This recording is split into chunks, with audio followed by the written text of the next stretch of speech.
बस वो कपड़े का काम छूटता चला गया और फुल फ्लेज जो है मैं बिल्डर बनता चला गया। और ये जो असीसें हैं वो मेरी माँ की हैं मेरे साथ।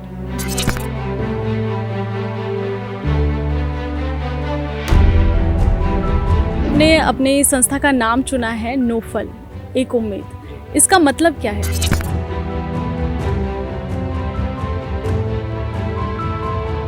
और हमने संस्था बनाई, नाम की बात आई कि नाम क्या रखना, तो बहुत जगह लोगों से पूछा, देखा, चेक करते रहे। हम ऐसा चाहते थे कि संस्था का नाम आना चाहिए no profit no loss, no फल।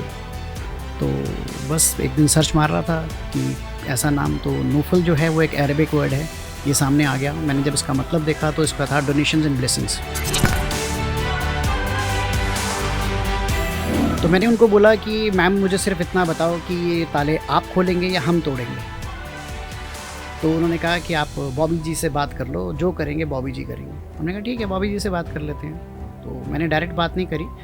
जो सिक्योरिटी इंचार्ज मेरे थे उन्होंने बॉबी जी से बात करी, तो उन्होंने एक बहुत ही अच्छे लफ्ज़ के साथ मुझे संबोधित किया, वो मैं आपको अभी नहीं बता सकता। तो उन्होंने बोला कि इसको बोल दो कि कल 11 बजे तक इसका टेंडर कैंसिल हो जाएगा।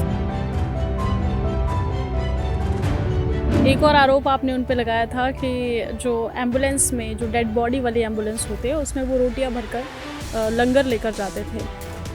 क्या ऐसा सच में था? हाँ है मैम, अगर कभी किसी मंच पे प्रूव करना होगा तो हम कर सकते हैं। आप अभी प्रूव कर सकते हैं? हाँ।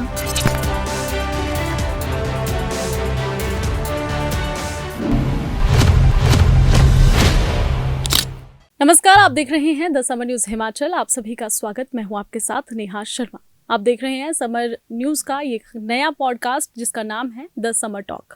हमारे साथ आज स्टूडियो में खास मेहमान हैं गुरमीत सिंह, जो कि एक संस्था चलाते हैं। वैसे तो ये परिचय के मोहताज नहीं है, लेकिन फिर भी आप सभी से मिलाएंगे और इनके जो काम है वो आपको बताएंगे कि किस तरीके से हिमाचल प्रदेश में अपनी सेवाएं आज के वर्तमान समय में दे रहे हैं।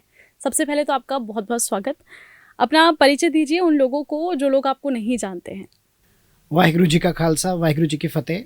मेरा नाम गुरमीत सिंह है और मैं एक छोटी सी संस्था है नोफल एक उम्मीद के नाम से, उस संस्था को चलाता हूँ। और हमें लगता है कि ये संस्था थोड़ी छोटी है, बट लोगों को लगता है कि ये बहुत बड़ी है और यहाँ पे जो आता है उसकी उम्मीद पूरी की जाती है। तो संस्था को हम चलाते हैं संगत के सहयोग से। ऑफ कैमरा आपने अपना परिचय दिया था। आपने बताया था कि आप पहले कपड़े का व्यापार करते थे, उसके बाद आप प्रॉपर्टी डीलर भी रहे। काम तो अच्छा खासा चल रहा था, फिर समाज सेवा करने की कैसे मन में इच्छा आई? कपड़े का काम मैं करता था और मेरी मदर बीमार हुए 2012 में। 2009 से मैंने लगभग जो था वो कपड़े का काम धीरे धीरे छोड़ना शुरू कर दिया था, क्योंकि कपड़े का काम करते करते मैं साथ में प्रॉपर्टी का भी करता था। मेरी मम्मा जब बीमार हुए तो वो हमेशा ये बोलती थी कि रब तेनू वेला कर दे, मीन्स कि भगवान तेरे को वेला कर दे, तू घर में रह, मेरे पास रह। और मैं अपनी मदर के साथ ऑलमोस्ट जितना टाइम वो रही उतना टाइम मैं कोई काम नहीं करा, कुछ नहीं किया, बस प्रॉपर्टी खरीदता बेचता रहता था। तो बस वो कपड़े का काम छूटता चला गया और फुल फ्लेज जो है मैं बिल्डर बनता चला गया। और ये जो असीसें हैं वो मेरी माँ की हैं मेरे साथ। तो बस उन्होंने, कभी भी मैंने घर से बाहर जाना तो उनको एक तड़फड़ाहट हो जाती कि ये घर से बाहर नहीं जाना चाहिए। तो हम बस मेरा हाथ पकड़ना और बोलना कि रब तेनू वेला कर दवे, वेला कर दवे। वो ऐसा वेला करा कि मैं वेला ही हो गया। और कमाई करते हैं बट किसी को नज़र नहीं आती। तो इसी के साथ ही जो आपने अपनी संस्था का नाम चुना है नोफल, एक उम्मीद, इसका मतलब क्या है? पहले जब ये संस्था शुरू हुई थी मैं अपनी कमाई का दसवंत निकालता था। तो हम लोगों ने उस दसवंत से बहुत सारे जो संत समाज के लोग थे पंजाब में, उनको मदद करते थे, उनको देते थे। मदद तो खैर कौन है हम करने वाले, उनको देते थे। उनके साथ साथ जैसे कोई आ गया तो अपने दशांश को निकाल के रखता था, किसी की शादी किसी का कुछ, तो उनको दे देता था। तो मेरे एक मित्र हैं, एक एस्ट्रोलॉजर हैं वो, वैसे वो बाय प्रोफेशन टीचर हैं। तो उन्होंने मुझे बोला कि तू संस्था क्यों नहीं बनाता, और मुझे विश्वास है कि जब तू संस्था बनाएगा तो बहुत ऊपर तक जाएगी। तो मैंने उनको बोला गुरुजी, क्योंकि वो टीचर थे, टीचर हैं अभी भी, रिटायर हो गए हैं। तो मैंने बोला गुरुजी ये काम मेरे बस का नहीं है, ना मैं कर सकता, किससे मांगूंगा मैं लोगों से पैसे, और कहाँ मैं संस्था चला सकता हूँ। बोले तू एक बार कर, शुरुआत कर, लोग अपने आप जुड़ते जाएंगे। उन्होंने ये बात मेरे साथ लगातार 2 साल तक कही। तीसरे साल ऐसे ही मन में विचार आया, मैंने कहा चल यार बना देते हैं संस्था, कोई बात नहीं।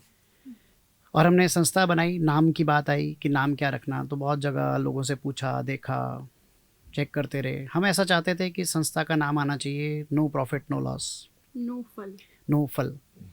तो बस एक दिन सर्च मार रहा था कि ऐसा नाम, तो नोफल जो है वो एक अरेबिक वर्ड है, ये सामने आ गया। मैंने जब इसका मतलब देखा तो इसका था डोनेशंस एंड ब्लेसिंग्स। अच्छा।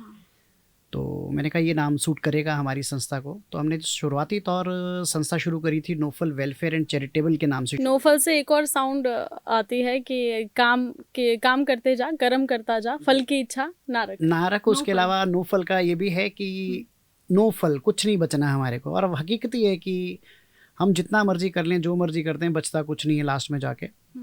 तो बस हमने उससे संस्था शुरू करी। और सबसे पहले जो इस संस्था ने है लोगों के, जैसे कहीं आग लग जाए, शादियाँ, मेडिसन, धीरे धीरे करते गए। और आज आप लोगों के सामने है कि नोफल जो है वो वेलफेयर से एक उम्मीद बन गई। फिर शिमला में जब हमने काम शुरू किया, हिमाचल में जब शुरू किया, तो कुछ लोगों ने जो जिनकी रोटियां सिकनी बंद हो रही थी, उन्होंने एक एजेंडा चलाया, एक स्ट्रैटेजी चलाई या एक साजिश चलाई कि देखो ये नोफल जो है वो एक पंजाब की संस्था है और यहाँ की कोई संस्था नहीं है। तो हमने 3 साल पहले एक संस्था और रजिस्टर करा दी जिसका नाम नोफल एक उम्मीद रखा, क्योंकि जितने भी लोग आते थे वो ये बोलते थे कि ये नोफल नहीं, एक उम्मीद है। तो उस उम्मीद को कायम रखते हुए फिर हमने नोफल एक उम्मीद कर दिया। और परमपिता परमेश्वर की कृपा से, संत बाबा लाभ सिंह जी की कृपा से, क्योंकि मैं उन्हीं का अनुयायी हूँ, तो आज ये संस्था बहुत अच्छी चल रही है। और अभी तक का ऐसा रहा है कि जो भी इस संस्था में आता है अभी तक खाली नहीं गया। आगे का बाबा नानक जाने। गुरमीत जी, जब भी हम समाज सेवा करने निकलते हैं, समाज का भला चाहते हैं, तो कोई ना कोई समाज में बीच में रोड़ा बनकर ज़रूर आता है, आपको रोकने का प्रयास करता है।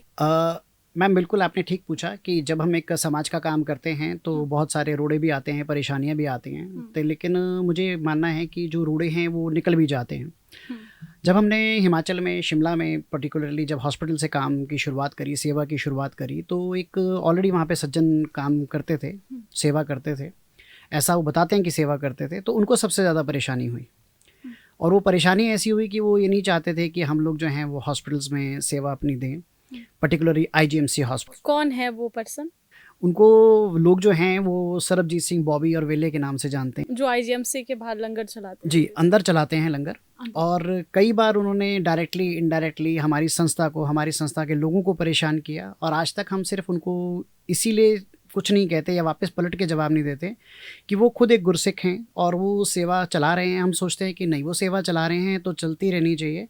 ऐसा ना हो कि हम अगर क्रॉस वापस जवाब देंगे तो लोगों ने ये नहीं कहना कि देखो वो सेवा कर रहा था, ये सेवा कर रहा है। लोगों ने कहना देखो दो सरदार सेवा के पीछे लड़ रहे हैं। बिल्कुल।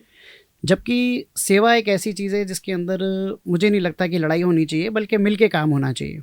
अगर मान लीजिए कि आप चावल और दाल दे रहे हैं तो हम सब्जी और रोटी दे सकते हैं। ट्रांसपेरेंसी से काम करते हैं, लोगों का जो पैसा आ रहा है वो लोगों पे लगाते हैं। बट उनको इतनी ज़्यादा परेशानी हुई कि उन्होंने आंदोलन किए, एजेंडा किए, बैठे सड़कों पे जाके, और उन चीज़ों के लिए बैठे जो बिल्कुल झूठ थी, जिनके अंदर कोई सच्चाई नहीं है।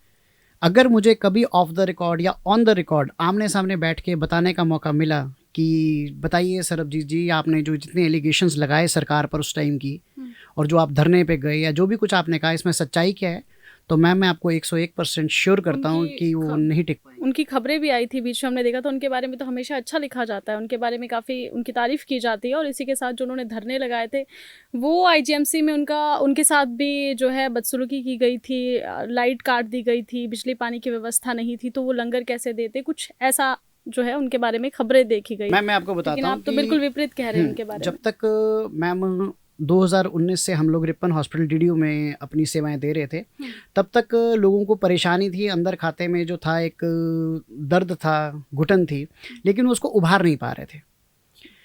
जब हमारे को 2020 में मौका मिला कोरोना पेशेंट्स को खाना देने के लिए, सेवाएं देने के लिए, तो मुझे लगता है कि कोई भी आदमी कहीं भी परेशानी में आता है तो सबसे पहले अपने पड़ोसी को बुलाता है। तो यकीनन उस संस्था को भी कहा गया होगा कि आप लंगर की सेवाएं दें। दी होंगी, नहीं दी होंगी, क्या किया वो उस टाइम के जो मौजूदा प्रशासन होगा उसको पता होगा या उनको पता होगा। लेकिन प्रशासन की तरफ से हमारे को रिक्वेस्ट आई, हमारे पास वो रिक्वेस्ट लेटर आज भी है। तो मैंने उनको बोला कि मैम मुझे सिर्फ इतना बताओ कि ये ताले आप खोलेंगे या हम तोड़ेंगे। तो उन्होंने कहा कि आप बॉबी जी से बात कर लो, जो करेंगे बॉबी जी करेंगे। हमने कहा ठीक है, बॉबी जी से बात कर लेते हैं। तो मैंने डायरेक्ट बात नहीं करी। जो सिक्योरिटी इंचार्ज मेरे थे उन्होंने बॉबी जी से बात करी, तो उन्होंने एक बहुत ही अच्छे लफ्ज़ के साथ मुझे संबोधित किया, वो मैं आपको अभी नहीं बता सकता। तो उन्होंने बोला कि इसको बोल दो कि कल 11 बजे तक इसका टेंडर कैंसिल हो जाएगा। अब्यूज़ कर जी। ओके। तो मैंने कहा ठीक है कोई बात नहीं, लेकिन फिर मैंने उन सिक्योरिटी इंचार्ज से बड़े प्यार से रिक्वेस्ट करी। मैं कहा सर इनसे ये भी पूछ लो कि अगर कल 11 बजे तक टेंडर कैंसिल नहीं हुआ तो क्या हम 11:30 बजे ताले लगाने आ जाएं या आप ताले खुद खोल के देंगे। तो इन्होंने बोला कि नहीं ऐसा होगा ही नहीं, मैं 11 बजे तक जो है टेंडर कैंसिल करा दूंगा। हमने कहा ठीक है। हम अगले दिन 11:30 बजे पहुँचे तो जगह वैसी की वैसी थी, पोजीशन वैसी की वैसी थी, ताले लगे हुए थे। हमने जब उस मैडम को रिक्वेस्ट करी तो उसने बोला ये ताले तो नहीं हटेंगे, ये जगह बॉबी जी की है। हमने कहा कोई बात नहीं, अगर ये जगह बॉबी जी की तो ये आप मेरे से लेटर देखिए, ये गवर्नमेंट का दिया हुआ लेटर है, अगर आपके पास है तो आप दिखा दीजिए। तो वो ऐसा कुछ नहीं कर पाए। हमारे साथ लोग थे, डोनर्स थे, सिक्योरिटी थी, सिक्योरिटी ने वो ताले तोड़े, उसकी पूरी वीडियोग्राफी मेरे पास है। ताले तोड़े और हमने उस जगह को अपने पास लिया। जब हमने उस जगह को लिया तो हम लोगों ने वहाँ पे एक लंगर व्यवस्था शुरू करने का सोचा था, लेकिन जब मैंने वो जगह देखी तो मैंने अपने साथ लोगों को बोला, मैंने कहा नहीं यार, लंगर तो ऑलरेडी एक चल रहा है, मैं यहाँ पे एक बफे सिस्टम करूँगा और एक ऐसा सिस्टम बनाऊँगा जिसमें लोगों के रहने की व्यवस्था होगी। अच्छा। तो हमारे लोगों ने कहा कि हाँ ये आइडिया अच्छा है, बढ़िया है, करना चाहिए। तो हमने वहाँ पे बैंकर्स बेड लगाने की कोशिश करी और उस चीज़ को हम कामयाब भी रहे। हमने 4 या 5 जनवरी को उस जगह का कब्ज़ा लिया था। 2-3 दिन हमें साफ़ सफाई कराने में लगे और हमने विद इन नो टाइम वहाँ पे बंकर बेड्स लगा दिए। जब बंकर बेड्स लगाए उसके बाद जो ट्विस्ट हुआ, जो आप बता रही हैं कि बहुत अच्छी खबरें आ रही थी, प्रशासन ने तंग किया, वॉटएवर, उन्होंने अपनी स्टेटमेंट में ये बोला कि सरकार अपने चहेते को ये जगह देना चाहती थी और उन्होंने, सरकार ने अपने चहेते को वो जगह दे दी। मेरा आपके माध्यम से उन तमाम पत्रकारों को, उस टाइम के प्रशासन को, उस टाइम के लोगों को ये सवाल है कि अगर हम उसके बाद आए, हम चहेते हो गए, तो वो जो पहले बैठे थे क्या थे? हम तो फिर भी टेंडर करके आए, टेंडर से अपनी काबिलियत पे आए। आप ये जो बातें कह रहे हैं आपके पास कोई प्रूफ है? क्योंकि हम मीडिया से हैं और मीडिया जो है निष्पक्ष होकर चलती है और दोनों पक्षों का सुनकर चलती है। तो आप आरोप लगा रहे हैं, हो सकता है कि उनके भी आपके लिए जो है कुछ अलग विचार हो, तो आपके पास कोई प्रूफ है?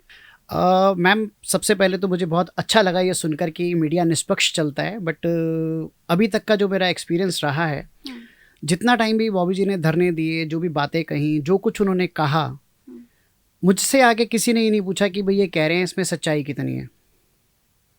अगर कहने की बात है तो मैं आपके मंच से ये बिल्कुल कहने को स्पष्ट तैयार हूँ कि आप बॉबी जी को दोबारा मेरे सामने ले आइए, दोनों पक्षों को आमने सामने बिठा लीजिए और जनता की अदालत में ले जाइए। उसके बाद में अगर वो अपने आप को सही साबित कर पाएंगे तो मैं उस जगह को छोड़ दूंगा। और यदि वो अपने आप को साबित नहीं कर पाए कि वो जितने इल्ज़ाम उन्होंने उस टाइम पे मौजूदा सरकार पे लगाए, हम पर लगाए, चहेते ना चहेते वॉटएवर, तो क्या वो उस जगह को छोड़ेंगे? वो किस बात की लड़ाई लड़ रहे हैं? समाज सेवा कर रहे हैं, समाज सेवा करें ना, व्यापार तो नहीं है। अगर वो कर रहे हैं, मैं कर रहा हूँ, प्रॉब्लम कहाँ है? हमने तो समाज के लिए काम खड़ा करना है, बल्कि समाज के लिए तो अच्छा है कि वो ऑलरेडी एक कर रहे थे, हमने 2 करा, वो आज तक रोटी पर आए, हम रोटी से आगे बेड पर आए, बेडिंग्स पे आए। अगर सचमुच उनका ये आइडिया था कि मैंने बेडिंग लगानी थी, मैंने सब कुछ करना था, तो फिर वो हमसे पहले क्यों नहीं सोच पाए? वो तो ऑलरेडी पिछले 5-6 साल से कर रहे थे। 5-6 साल में क्या किया उसी का हिसाब मांग लेते हैं, फिर चलते हैं इसी तरीके से। फिर एक और आरोप आपने उन पे लगाया था कि जो एम्बुलेंस में, जो डेड बॉडी वाली एम्बुलेंस होती है, उसमें वो रोटियां भरकर लंगर लेकर जाते थे। क्या ऐसा सच में था? हाँ है मैम, अगर कभी किसी मंच पे प्रूव करना होगा तो हम कर सकते हैं। आप अभी प्रूव कर सकते हैं? हाँ अभी कर सकते हैं। डेड बॉडी वाली बैंक। अब आप बता दीजिए कि इसमें डेड बॉडी कहाँ है?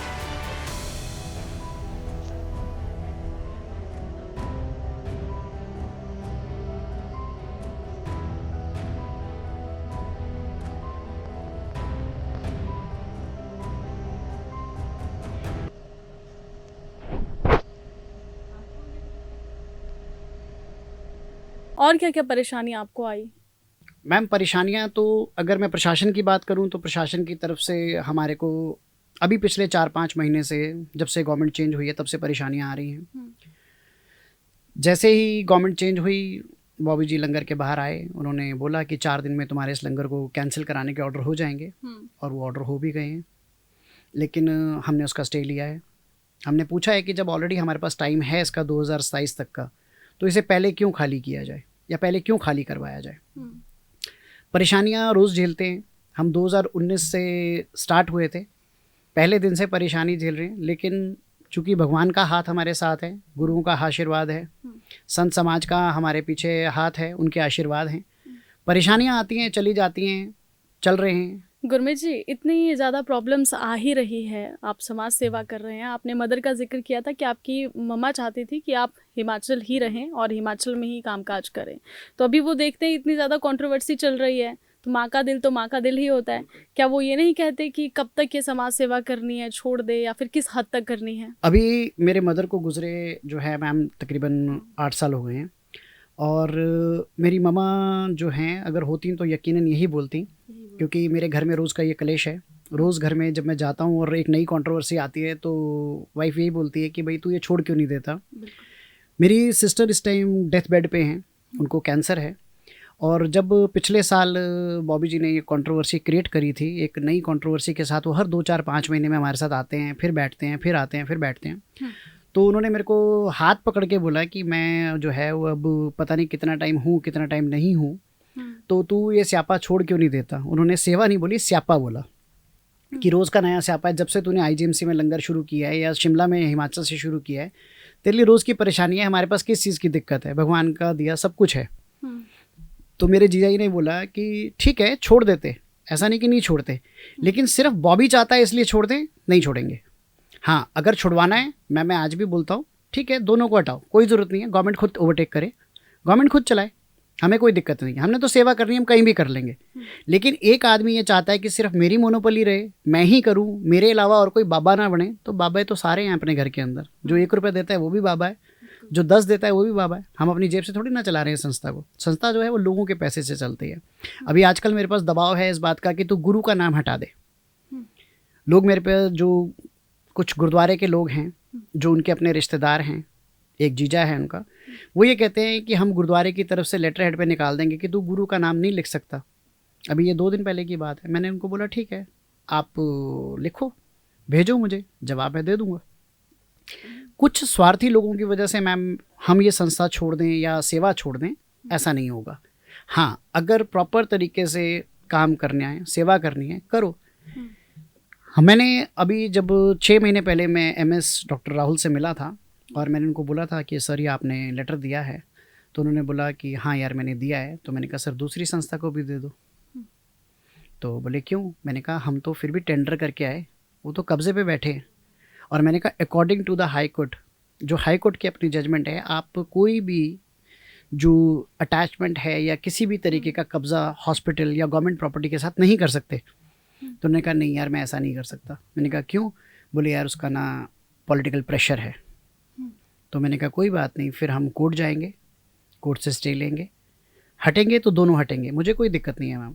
मेरा कौन सा बिज़नेस है जो मैं सोचूं कि नहीं मुझे रहना ही है। लेकिन हाँ, अगर एक आदमी समाज को मिसगाइड कर रहा है, समाज के साथ एक अच्छा बन के धोखा कर रहा है, तो उस चीज़ को मैं तो नहीं मानूंगा। और बहुत सारी जो हैं वो परेशानियाँ बड़े बड़े लोगों को आई। मैंने बल्कि एक दिन किसी को बोला, मैं कहा साईं बाबा को परेशानी है, गुरु नानक देव जी को आई, जो आज भी लोग संत समाज में काम करते हैं उनको दिक्कतें आती होंगी। तो मैंने कहा हमें भी आ रही है, कोई बात नहीं, निपट लेंगे। चलिए अब दोबारा से आपके संस्थान पे ही आते हैं कि आपने कैसे शुरुआत की थी, आपके दिमाग में क्या आया था शुरू में, कैसे सोचा था कि पैसे कहाँ से आएंगे, how to go about it? Ma'am संस्था चलाने का पहली बात तो मैंने सपने में भी नहीं सोचा था कि एक होता है ना आदमी प्लान होता है कि मैंने संस्था चलानी है, संस्था चलाने के बाद मैंने ये करना है वो करना है। नहीं, मेरा ऐसा कुछ भी दिमाग में नहीं था। जो बाबा जी चाहते गए वो होता, जो बाबा जी चाहते गए, जो संत बाबा लाभ सिंह जी चाहते गए, क्योंकि मैं उनको बहुत ज़्यादा मानता था और वो मुझे लगता है कि मेरा भविष्य पहले ही प्लान करके बैठे थे कि मैंने करना क्या है। जब मेरी मम्मी बीमार हुए, हम लोग उनको IGMC लाए, तो उनका सबसे पहला जो क्वेश्चन था वो मुझे ये था कि तूने रोटी खाई? तो मैंने कहा बाबा जी नहीं खाई। बोले माता का? मैं कहा जी माता के लिए भी कुछ ज़्यादा विशेष नहीं है, बस सुबह उनको घर से लेकर आते हैं और रात को वापस लेके जाते हैं, क्योंकि वहाँ पर जो रिक्वेस्ट लेटर था वो बना के प्रशासन को दिया। जो उस टाइम के मौजूदा एमएस डॉक्टर रमेश थे, वो पीजीआई आए, उन्होंने सारा सिस्टम देखा, उन्होंने देखा कि हाँ हम बहुत अच्छा काम कर रहे हैं। तो उन्होंने कहा ठीक है, मैं इस बारे में सरकार को प्रपोज़ल भेजूँगा और हम इस बारे में कुछ ना कुछ करेंगे। बट वो प्रपोज़ल देने के विदिन नो टाइम, मतलब हार्डली 5 या 7 दिन भी नहीं हुए होंगे, तो हमें ये पता लगा कि वहाँ पर जो है वो सरबजीत सिंह बॉबी को जगह दे दी गई है और वो जो है वहाँ पे बिस्किट और चाय का लंगर शुरू करेंगे। तो आपको ये जगह नहीं दी जाएगी या हम इस बारे में कुछ नहीं कर पाएंगे। ठीक है, हम शांत हो गए, आराम से बैठ गए।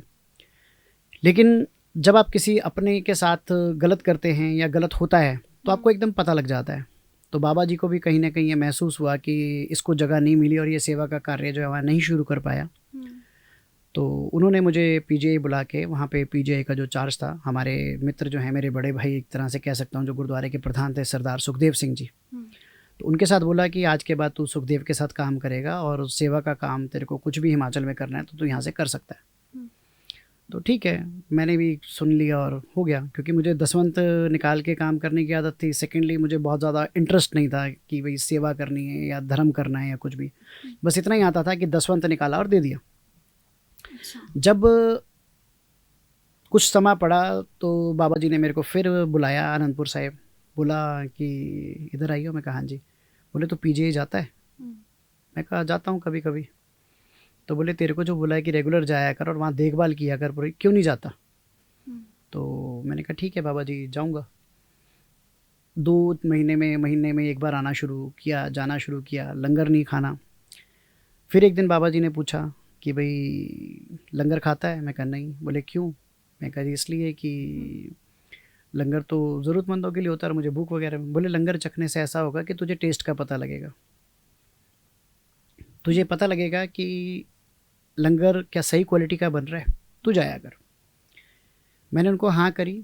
जब मैं पीजी आया तो बाय चांस, अब जहाँ से वो ट्विस्ट आया काम का, सेवा का, मुझे हिमाचल की एक महिला मिली, सिरमौर से थी वो बच्ची। तो मेरे पास आई, बोले ऐसे ऐसे मेरा इलाज होना है और मेरे पास पैसे नहीं है। तो मैंने पूछा कि कहाँ से हैं? बोले मैं हिमाचल से हूँ। तो हिमाचल सुनते ही मेरे दोनों कान खड़े हो गए। तो मैंने कहा हाँ मैं आपकी मदद करूँगा, बोलो करना क्या है। उन्होंने सारी अपनी स्टोरी बताई और हमने उस गुरुद्वारा पीजीआई से सरदार सुखदेव जी की अध्यक्षता में हमने उस लड़की की मदद करी। वहाँ से उन्होंने मुझे ये बताया कि हिमाचल से बहुत सारे लोग, बहुत सारे परिवार हैं जो यहाँ आते हैं, रहते हैं और जिनको दिक्कतें आती हैं। बस मैम वो टच स्टार्ट हुआ। मैंने जब भी चंडीगढ़ आना, सबसे पहले सराय में जाना पीजीआई की, वहाँ पूछना किसको क्या प्रॉब्लम है क्या नहीं, बस वहाँ से वो कार्य स्टार्ट हुआ। अच्छा, तो पैसे का जुगाड़ कैसा हुआ? मतलब इतना ज़्यादा इन्वेस्टमेंट इसमें लगा या फिर कोई शक्ति थी, कोई पावर थी जो काम करवाती गई आपसे? हमारे साथ तो शक्ति है जी। हम नहीं कहते कि हम करते हैं, हम नहीं कर सकते। हम आदमी को एक वक्त का खाना भी बहुत मुश्किल से खिलाते हैं। पहली बार के अंदर आदमी अगर घर आता है तो उसके लिए 10 तरह के पकवान बनेंगे। नाइट में स्टे करेगा तो 2 हो जाएंगे। ब्रेकफास्ट के टाइम तक एक पराठा आ जाएगा और अगली दोपहर तक ऐसा होता है कि यार ये है क्यों, जाता क्यों नहीं है। लेकिन गुरु का लंगर, गुरु के कार्य, सेवाएं ऐसी चीज़ हैं जिसको गुरु खुद चलाता है, खुद कराता है। हमारे कार्य को चलाने के अंदर जो सेवाएं हम कर रहे हैं उसको मैं तो प्रत्यक्ष मानता हूं कि उसको गुरु करता है। और ये चीज़ें मैंने बहुत बार देखी हैं, अपने साथ सेवा के कार्यकर्ताओं को आजमाया भी है कि जब हमारे पास अगले दिन के चावल के पैसे भी नहीं होते तो कोई ना कोई आके चावल पकड़ा जाता है। अभी 3 महीने पहले दलिया नहीं था तो एक सज्जन आए, उन्होंने बोला ये पकड़ो जी 4 किलो दलिया। तो हमारे कार्य को तो भगवान चलाता है, सदगुरु खुद चलाते हैं, बाकी का मैं कुछ नहीं बोलता। लेकिन मुझे लगता है कि जो समाज में सेवाओं के कार्य हैं उसको भगवान खुद चलाता है। और ये समाज सेवा का भाव मन में कैसे आया? मैंने आपको बताया ना कि भाव तो दसवंत का हमारे जो पेरेंट्स थे उन्होंने डाला हुआ था, लेकिन जो प्रॉपर काम करना, प्रॉपर सेवाएं करनी, प्रॉपर तरीके से इसको आगे बढ़ाना, ये सारा कुछ सदगुरु खुद करते गए, हम करते चले गए, वो कराता चला गया। और आज की डेट में हमारी जो संस्था है हिमाचल के अंदर, हमारे को ये लगता है कि बहुत अच्छा काम कर रही है अपनी तरफ से, क्योंकि एलिगेशंस लग रहे हैं, लोग चाहते हैं कि हम ना करें, रोज़ एक नई कंट्रोवर्सी आ रही है, तो इसका मतलब है कि हम ठीक काम कर रहे हैं। बिल्कुल गुरमीत जी, और कहते भी है कि हमारे साथ जो है हमारे अच्छे कर्म ही हमारे साथ ऊपर जाएगा, बाकी कुछ नहीं जाएगा, और आपका तो काम ही वही है। देखिए ये काम जो है, इस कर्मों के अंदर जो है वो बहुत सारे लोगों के कर्म भी साथ जुड़े हैं। मैं तो एक मात्र अकाउंटेंट हूँ। देने वाला गुरु को देता है, मुझे नहीं देता। वो गुरु का पैसा हमने कैसे लगाना है, सही जगह पे लगाना है, गलत लगाना है, प्रॉपर्टी बनानी है नहीं बनानी, वो सब हमने डिसाइड करना है। तो हम ये सोचते हैं कि गुरु का पैसा अगर गुरु के जेन्युइन बंदे तक पहुंच जाए तो ये बहुत बड़ी बात है, और हम उसी पे काम कर रहे हैं।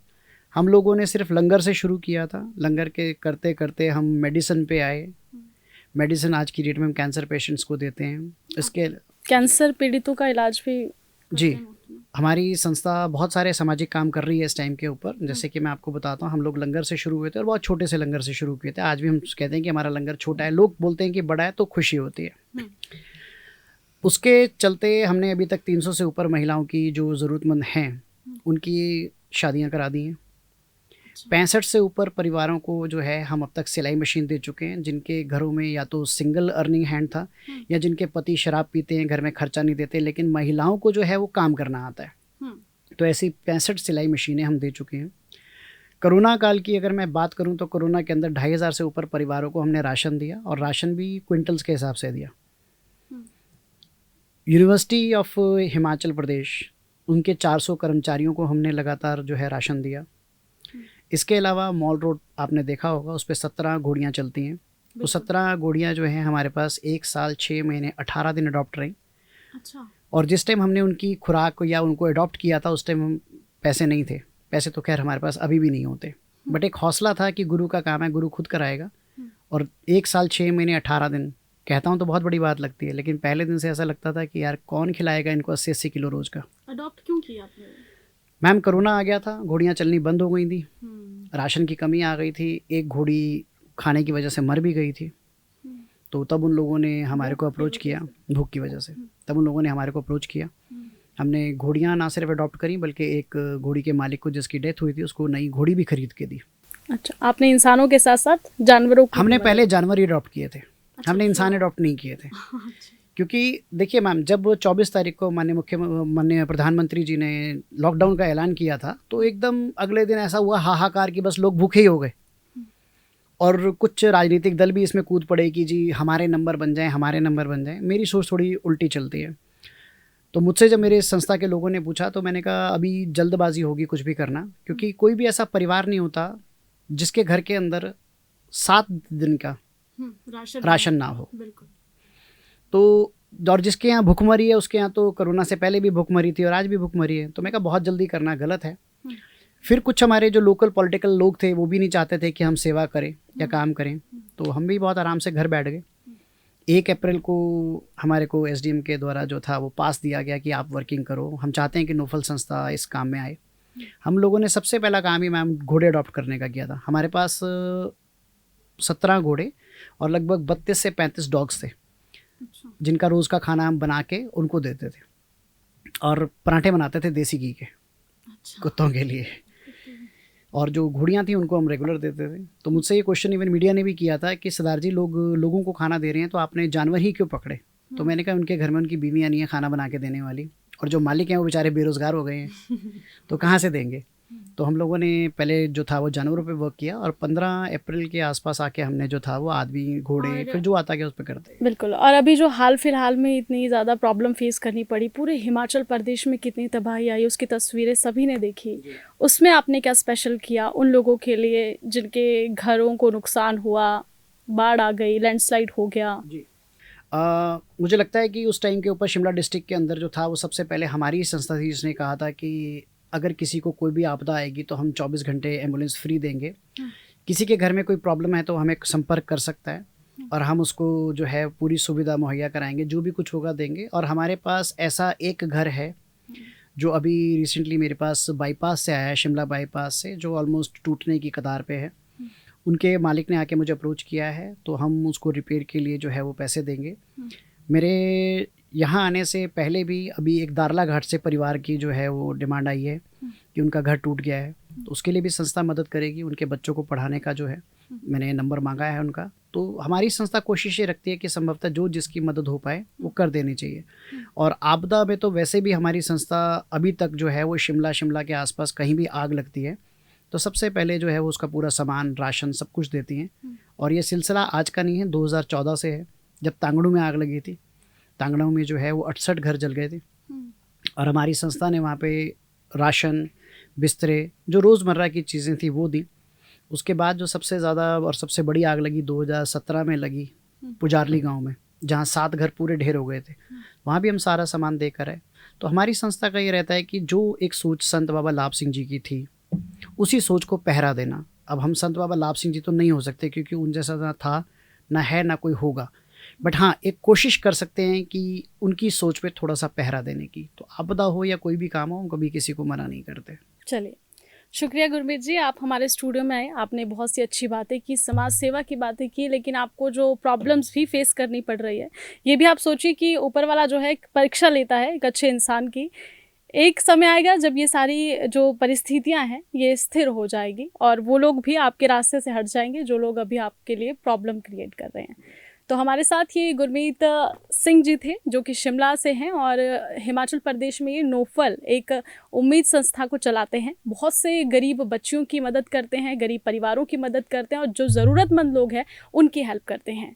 आज के लिए इतना ही। देखते रहिए द समर टॉक।